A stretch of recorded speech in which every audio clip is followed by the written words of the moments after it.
Welcome back to my YouTube channel. So, it's been a long time since nag-upload ako dito sa YouTube channel ko. I think 2 years ago, yung umuwi pa ata kami ng Iloilo. For today's video, ang gagawin ko is my updated makeup routine.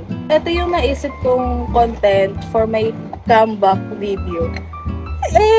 So, bago ako mag-start mag-makeup, naglalagay ako ng lenses. Naglalagay din ako ng contact lens kasi may grado yung eyes ko. Ang grado nito is 100 both eyes. Nakapaglagay na ako ng contact lens and bago ako mag-base, ang inuuna ko muna is mag-spray ng Squad Cosmetics Refreshing Melon Mist. So, next is primer. For the sake of this video, magagamit ako ng primer. For now, ito muna ang gagamitin kong primer. So, bago ako mag-base, nagkikilay muna ako. So, dalawang pangkilay yung ginagamit ko. Itong isa is yung Maybelline Tattoo Brow up to 36 hours. And, pag sinabi mong smudge proof, ito yun. Kahit ganon-ganonin mo siya, hindi siya talaga nagsasmudge. Itong isa is yung Anastasia Beverly Hills na Deep Brow Pomade. Kung nanonood ka ng mga vlog ko dati, ito yung ginagamit kong pangkilay. Yung mga video ko dati is 2 years ago. Buhay pa siya. Girl, alam ko namang expired na to, pero hanggat nagagamit pa siya, gagamitin ko siya. Gamit ako ng angle brush. Yan. Super nipis niya, di ba? Alam niyo po. Nagamit ko lang siya for outline. Like, i-outline ko lang muna yung kilay ko. Tapos, at saka ko siya i-shade gamit to. Yan. So, na-outline ko na yung isa kong kilay. Mahirap siyang i-shape. Alam niyo yun. Kaya, hindi pumapatay yung kilay ko. Grabe yung hirap ko dito. So, i-shade ko na siya gamit tong Maybelline na Tattoo Brow. So, tapos ko na yung kilay ko. And, next ko naman na ginagawa is, kino-conceal ko siya. Like, nililinis ko siya gamit tong excuse me. Gamit tong Squad Cosmetics Concealer. Holy Grail.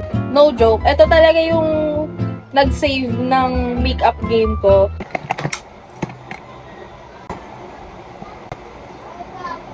Nabasag siya. Shit.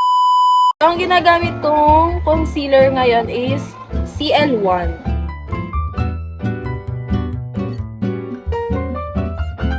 So, mukha siyang baliw ngayon. Pero, trust the process. Ang ginagamit kong base ngayon is itong BB cream ng Squad Cosmetics at saka itong Easy na Active Skin Tint. Pinaghahalo ko sila kasi ewan ko, parang feeling ko mas maganda yung coverage niya. So, ayan, nalagay ko na siya sa face ko. Gamit lang ako nitong gantong brush.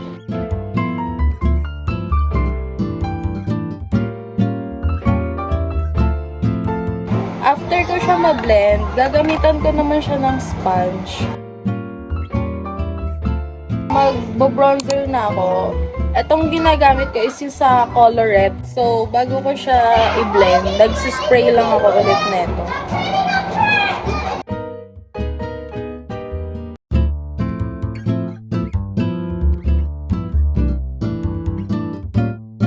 Huwag nyo nang pansinin yung mga bata sa background. May ingay talaga sila. After ko mag-cream bronzer, nag-cream blush naman ako. And yung ginagamit ko is yung sa Easy, the shade Savage. Magamit ako ng Triangle Puff para mag-apply ng cream blush. After ko mag-cream blush, isa tsaka ako nagko-concealer. Pag pinapaset ko yung concealer ko, is gagamit ako ng brow gel. Galing din sa Squad. So, duo brow mate. Yung kabila is para siyang soap. Hindi siya soap pero yung parang effect niya is soap. Tapos, itong kabila is gel. More on ginagamit ko is itong gel.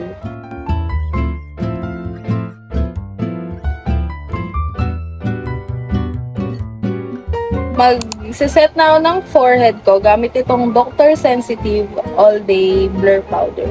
Gamit lang din ulit ako ng puff para makakuha ng product. Like, i-blend ko na yung concealer ko using this brush. Try na yung base ko. Magsiset na ako ng powder using this Squad Cosmetics na Airfix na loose powder. Gagamitan ko lang ulit siya ng triangle puff. And pag yun ang pansinin kasi medyo madumi na siya, hindi ko pa siya nalalabhan. I-press ko siya sa back of my hand.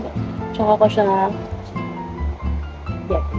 Kukunin ko lang tong Squad Cosmetics na face palette. Then magbo-bronzer lang ako using this. Hindi ko alam kung bronzer ba to or blush din siya. Pero feeling ko bronzer naman. So, ginagamit ko na lang siya as bronzer. After ko mag-bronzer is gagamit ako ng contour.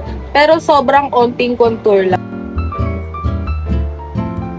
After ko mag-eyeliner is nagpo-proceed na ako sa mascara. Gamit itong sa Nichido na eyelash curler. Ayan. Ang gamit kong mascara is itong sa Bare & Bliss Roll to Volume Mascara. Lagi ako napagkakamalang naka-false eyelashes pag ito yung gamit kong mascara and yeah, it's giving. Magpa-powder blush ako using this Music Flower Skincare Powder Blush.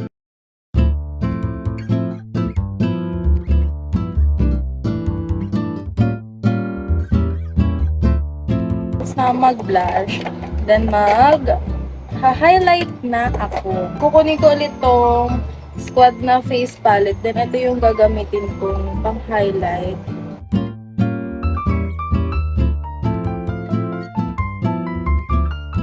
After kong mag-highlight sa face, is kukunin ko ulit tong pinang-eyeliner ko. Then, maglalagay lang ako ng mini aegyosal.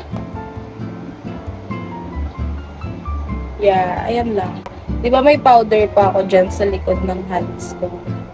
Kukunin ko siya, then i-blend ko siya ng parang para hindi siya harsh tignan.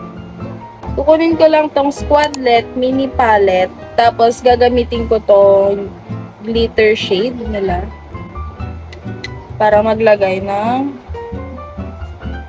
glitters sa ilalim ng eyes. Ayan. Tapos kukunin ko lang ulit tong sa Squad na palette. Kukunin ko lang ulit yan. Tapos papatungan ko siya.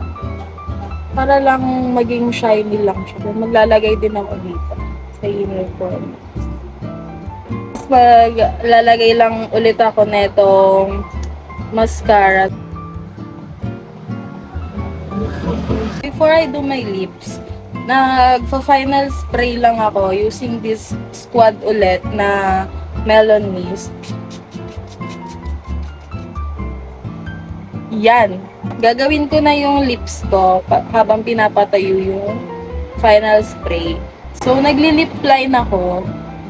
And ang ginagamit ko is itong sa Face Secret Professional Makeup Lip Liner. Tapos, itong sa Nichido in the shade Rosette. Tatlong ganito na ako. So, sobrang gustong-gusto ko itong lip liner na. So, overline ko lang yung lips ko. Ang gagamitin ko for my lips is itong sa Squad na multi-purpose mousse cream in the shade Gleeful. Ito naman is yung sa Easy na True Matte Lip Bullet in the shade Saint. Yung sa Color Red in the shade 9 to 5. So, ito yung gagamitin ko ngayong tatlo. So, pag nag-set na yung first lippy ko, pinapatungan ko siya netong lip bullet ng Easy.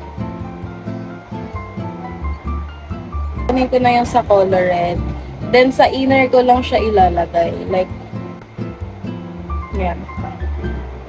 So, after nyan, magpa-final set lang ako ng powder using this CZ X The British Museum na Refreshing Silky Powder.